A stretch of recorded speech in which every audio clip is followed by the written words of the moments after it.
My best friend stole my life's work. I waited years for this ultimate and calculated revenge. The spotlights were blinding, reflecting off the polished stage floor, illuminating Rylan as he stood there, arm raised in triumph, accepting yet another industry award.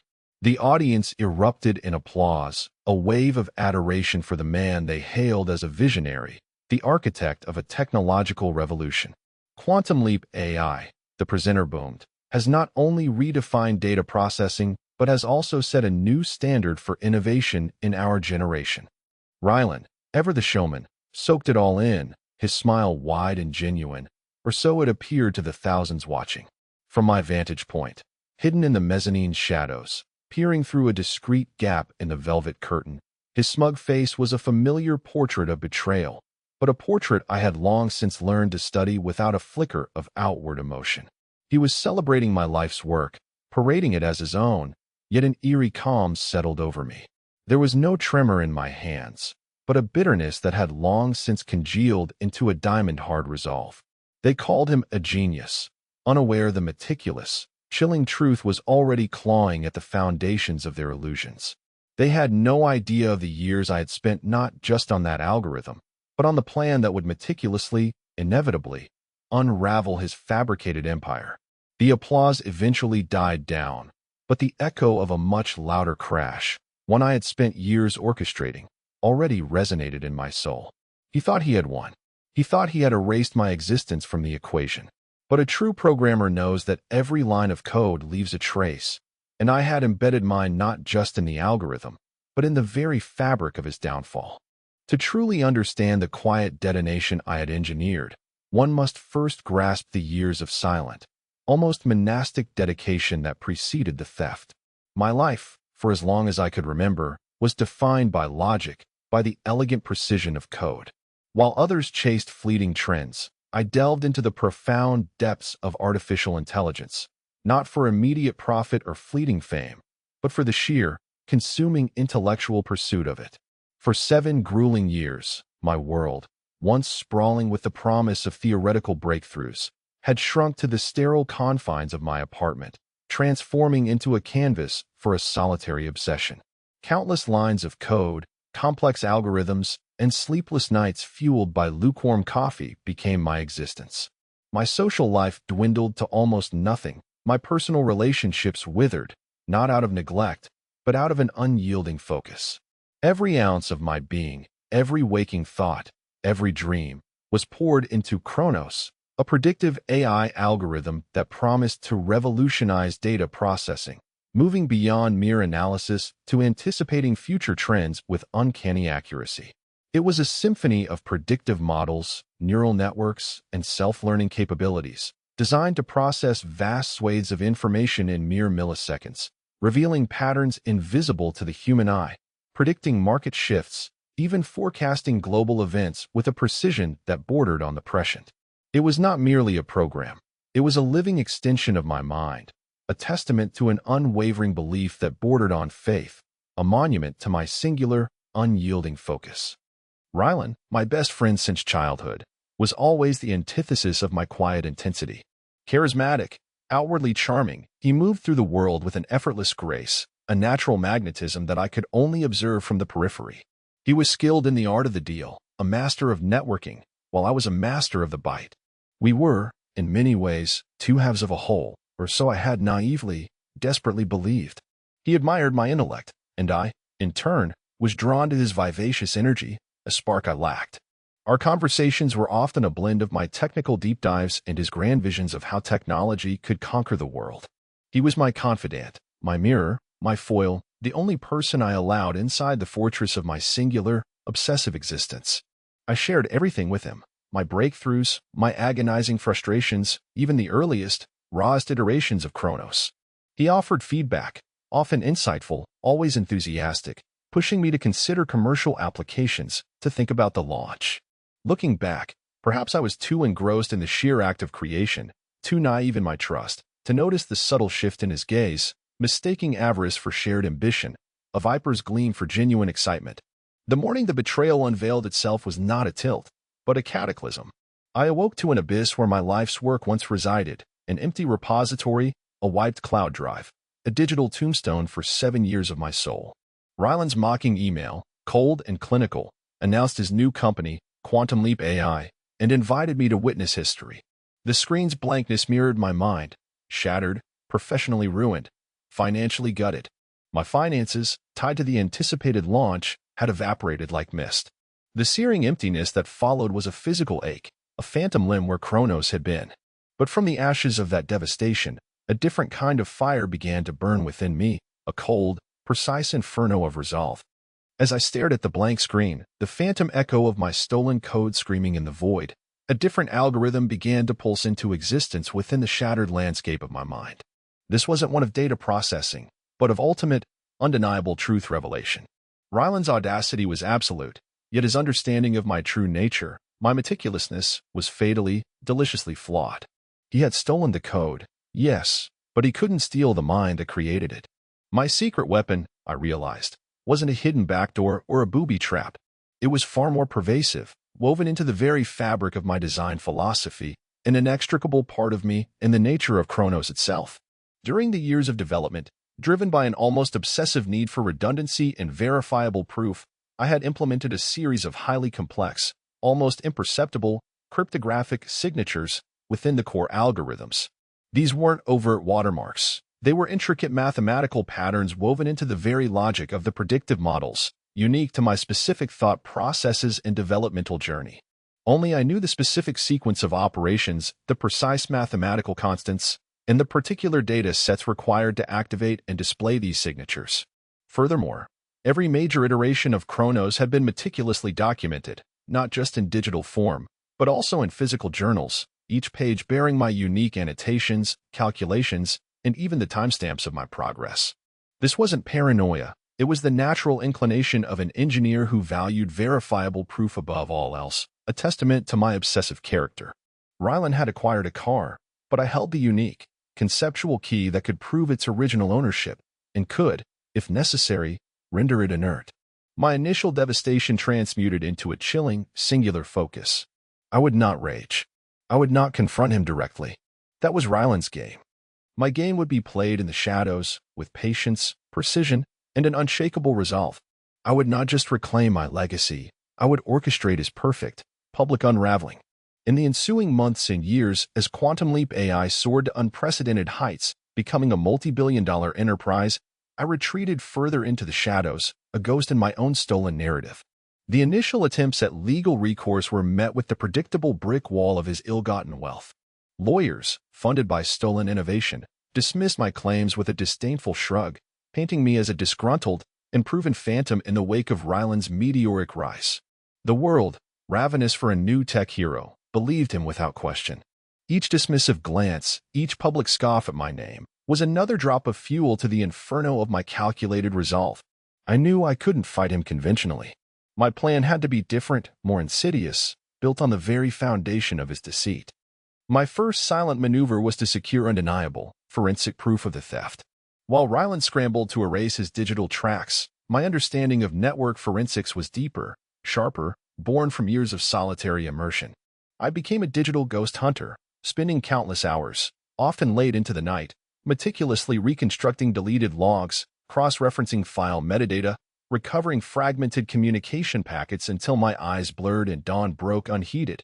It was a painstaking, solitary process, akin to assembling a shattered vase from a million invisible shards, but each recovered byte, each unearthed timestamp, was a shard of truth, patiently assembled into an irrefutable mosaic of his deceit. I unearthed old emails where he'd pressed me for specific technical details, disguised as friendly curiosity, now revealing themselves as thinly veiled intelligence gathering. I found timestamped backups of my repository on an unsecured server he briefly used, complete with his fingerprint on the access logs, dated before his company's official incorporation. This mountain of digital evidence, quietly compiled and encrypted, served as the bedrock of my future actions. Next, I turned my attention to the very heart of Quantum Leap AI, or rather, my stolen Kronos algorithm. Ryland was a brilliant marketer and a shrewd businessman, but his technical understanding of the core AI was superficial, a mere consumer of its power. He could operate it, present it, and sell it, but he hadn't built it. I had, and in building it, I had left a series of highly sophisticated, almost poetic, logical constructs that would be utterly unique to my design philosophy. I spent months not just refining my own theoretical understanding of these constructs, but also developing a parallel, even more intricate, version of Chronos. This new version incorporated a fail-safe mechanism, a master key, if you will, that could detect and expose the genetic lineage of any derivative of my original code. It was a technical marvel, a silent, digital signature that could span across different versions and implementations, verifying its true origin. This was the ultimate trump card, not just a line of code, but a conceptual weapon, forged from the crucible of my betrayal, a piece of code that only the true creator would ever conceive or be able to replicate. While Rylan basked in the blinding glare of his usurped fame, making strategic acquisitions and expanding his empire, I was orchestrating a symphony of discord, a whisper campaign cloaked in academic rigor. I began to subtly, anonymously, leak carefully curated technical analyses to obscure online forums and niche tech journals, highlighting theoretical vulnerabilities in complex AI systems, vulnerabilities that, coincidentally, mirrored potential weaknesses in Quantum Leap's architecture, but without ever naming Rylan's company directly. My goal was not immediate exposure, but the insidious planting of doubt, a subtle undercurrent of technical skepticism designed to erode the very ground upon which his empire stood. These theoretical papers, often published under pseudonyms, were dense and highly technical, designed to be understood only by the true experts, a select few who would eventually connect the dots. Rylan, blinded by his success and surrounded by sycophants, dismissed any such academic musings as irrelevant to his real-world, proven product. His public chuckles in an interview about ghosts of forgotten code resonated with an ironic hollowness only I could discern. He mistook my silence for surrender, my absence for weakness. He could not have been more profoundly, tragically wrong. It was a slow, deliberate tightening of the noose, an invisible pressure building, unnoticed by the very man it was designed to ensnare. Every industry conference he spoke at, every laudatory article written about him, served only to increase the height from which he would eventually fall. My patience was boundless, my resolve absolute. The stage was being set, meticulously, for the final, devastating act. The day arrived with the crisp promise of autumn, a deceptive calm before the storm. Rylan, at the zenith of his power, had scheduled a global live-streamed event to unveil Quantum Leap AI's latest iteration, a revolutionary update that he claimed would solidify their dominance for decades to come. The venue was the grandest auditorium in Silicon Valley, packed with investors, industry titans, and key media figures. The air in the grand auditorium crackled with an almost religious fervor, a collective anticipation for the latest performance by their tech deity. I was there, no longer a phantom in the mezzanine's shadows, but a silent, unassuming figure in the fifth row, perfectly positioned for the final act. My heart beat with the steady rhythm of a metronome, my breath even, a deceptive calm masking the maelstrom of years of suppressed emotion. Rylan, impeccably dressed, appeared on stage to thunderous applause. He spoke with his usual captivating eloquence, weaving a narrative of audacious vision and unparalleled innovation. He clicked through slides showcasing the algorithm's purported new capabilities, its predictive prowess demonstrated with dazzling graphics. Then, with a flourish, he announced the ultimate feature, a self-optimizing core that would allow Quantum Leap AI to adapt and evolve independently, making it truly sentient. A murmur of awe, tinged with a touch of unease, rippled through the audience. This was, he declared, the final step towards true artificial general intelligence. And now, Rylan proclaimed, his voice resonant with self-congratulation, I will demonstrate this self-optimizing core live by running a complex, real-time global economic simulation. Watch as Quantum Leap not only predicts market shifts, but actively optimizes its own parameters to maximize virtual returns. Live on screen. The giant screen behind him flickered to life, showing a complex dashboard of global economic indicators. This was my moment. As Rylan gestured towards the screen, I rose, not abruptly, but with a quiet, deliberate grace that belied the earthquake I was about to unleash. My movements were fluid, unhurried, yet they drew a ripple of curious glances. I held a small, unassuming tablet, its screen dark, its purpose immense. A security guard, sensing a disruption, began to move, but my gaze, unwavering and cold, was locked onto Rylan. He was, for the first time in years, truly seeing me. Rylan, bathed in the spotlight's glare, his triumphant smile a mask of supreme arrogance, clicked through slides. Then, his gaze, arrogant and dismissive, snagged on me. The smile froze, then dissolved, replaced by a flicker of confusion, then a dawning, sickening recognition, followed by a sudden, visceral jolt of pure terror. The color drained from his face as if yanked by an invisible string. "Rylan," I said, my voice, calm and clear, sliced through the expectant hush, amplified not just by the discreetly clipped microphone, but by the undeniable weight of years of silent truth. "You speak of a self-optimizing core. A remarkable concept, indeed, one I spent years perfecting." A ripple of whispers, sharper and more insistent, spread through the audience. Rylan's lips worked, a choked croak escaping. "Orion," he stammered, frantically recovering slightly. "What are you doing? This is not the time for theatricality." His eyes darted nervously to the stage manager, a desperate plea for help. "On the contrary, Rylan," I continued, unperturbed, my voice gaining a quiet authority that silenced the room. "This is precisely the time for truth. You see, the self-optimizing core you laud so highly, that ingenious architecture, contains a unique signature, a specific sequence of mathematical operations woven into its very fabric. A signature only its true creator would know. A signature I call the Kronos cipher." I held up my tablet, its screen now glowing. "In fact," I stated, my voice resonating with an unshakable finality, "I've just activated a subroutine that queries this very cipher within the live demo you're running. If the core you're showcasing truly belongs to you, nothing will happen. But if it carries my signature, a different outcome will ensue." On the giant screen, the complex economic dashboard flickered violently as if struck by a lightning bolt. Then, slowly, lines of unfamiliar, cryptic code began to overlay the data, scrolling rapidly. The audience gasped, a collective intake of breath. Rylan stared, horrified, at the screen, his terror palpable even from the fifth row. The scrolling code was interspersed with what looked like encrypted mathematical equations, then a series of seemingly random numbers, pulsing with an inner light. "These numbers," I explained, pointing at the screen, my hand steady as precision machinery, "are a precise cryptographic hash generated from the original Kronos source code. A hash that changes subtly with each iteration, a timestamp, a signature that only I, as the original architect, could activate and decrypt." Then, the coup de grace. As the numbers continued to crawl, a distinct, almost artistic, fractal pattern began to emerge from the chaos of the data on the screen, superimposed over the economic simulation.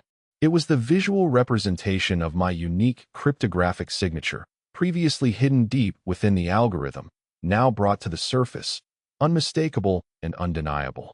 It was a digital fingerprint, undeniably mine, screaming its truth to the world. And as for the self-optimizing core itself, I concluded, my voice resonating with an unshakable finality, I also embedded a failsafe, a logical kill switch that only the genuine creator could implement. A simple command, activated by this signature. Watch closely. With a single, deliberate tap on my tablet, the intricate fractal pattern on the screen solidified, glowed briefly with an ethereal light, and then the entire Quantum Leap AI live demonstration froze, its complex calculations grinding to a screeching halt, every illuminated data point dying. A stark, simple message appeared in elegant, code-like script across the entire screen, replacing Rylan's grandiose presentation, a death knell echoing in the stunned silence. *** Kronos AI. Authorized operator. Orion ***. The silence in the auditorium was absolute, thick with disbelief, punctuated only by a few stunned gasps that seemed to reverberate infinitely. Rylan stood frozen, a statue of petrified dread, his face ashen, the empire he'd stolen crumbling around him with the elegant, irrefutable precision of a single line of code. His lie, once a towering edifice, now lay exposed, utterly bare for the entire world to witness. The aftermath was, as I had meticulously planned, a spectacle of public humiliation and corporate implosion. The moment my demonstration ended, and the words Kronos AI, authorized operator, Orion, solidified on the massive screen, the auditorium erupted, not in the adulation Rylan craved, but a maelstrom of shock, outrage, and the frantic clicking of cameras. Rylan, reduced to a ghost in the blinding spotlights, tried to speak, but only a choked, guttural sound escaped. His grand performance had become his very public execution. Security personnel, initially moving to remove me, paused, their intentions dissolving as they grasped the gravity of the truth they had just witnessed. Within minutes, the viral video of the reveal had swept across every major news network and social media platform. The unmasking was immediate and brutal. Investors, watching the live stream from around the globe, began pulling their support, their collective trust shattering. Quantum Leap AI stock plummeted within the hour, a catastrophic freefall that sent shockwaves through the market. The visionary, Rylan, once the darling of Silicon Valley, was exposed as a brazen fraud, a thief who had built his entire empire on stolen intellectual property. The fallout was multifaceted and inescapable. Legal teams, spurred by the undeniable public evidence and the detailed forensic data I had quietly compiled over the years, swarmed Quantum Leap AI like vultures. Lawsuits rained down, not just from me, but from former employees, partners, and even investors who now felt brazenly defrauded. Rylan's carefully constructed image shattered into a million pieces. Interviews where he had boasted about his breakthrough were replayed endlessly, now tinged with a grotesque irony that bordered on comedic. His charisma, once his greatest asset, became his biggest liability, revealing the true face of a manipulative opportunist. I was immediately sought after, not just by my own legal counsel, but by every major news outlet and tech firm eager to unearth the full story. My narrative, once dismissed as bitter fantasy, was now the biggest news in the industry, a story of quiet revenge and ultimate justice. I calmly presented all my evidence, the meticulously kept physical journals spanning my 7 years of solitary development, the encrypted digital forensics that unequivocally linked Rylan to the theft, and of course, the unassailable proof embedded within the Kronos algorithm itself. There was no room for doubt, no escape route for Rylan, no loophole left unsealed. His inner circle, the sycophants and cunning strategists who had aided his rise, quickly abandoned him, scattering like rats from a sinking ship. Some, perhaps genuinely shocked by the depths of his deceit, expressed regret and offered support for me. Others simply vanished, afraid of being tainted by association. His family, initially supportive of his genius, publicly distanced themselves from his scandal, unable to bear the shame. The empire he built on a foundation of lies crumbled not just financially, but reputationally, leaving him utterly isolated, reviled, and alone. I watched it all unfold with a quiet, almost clinical satisfaction, devoid of vindictive joy.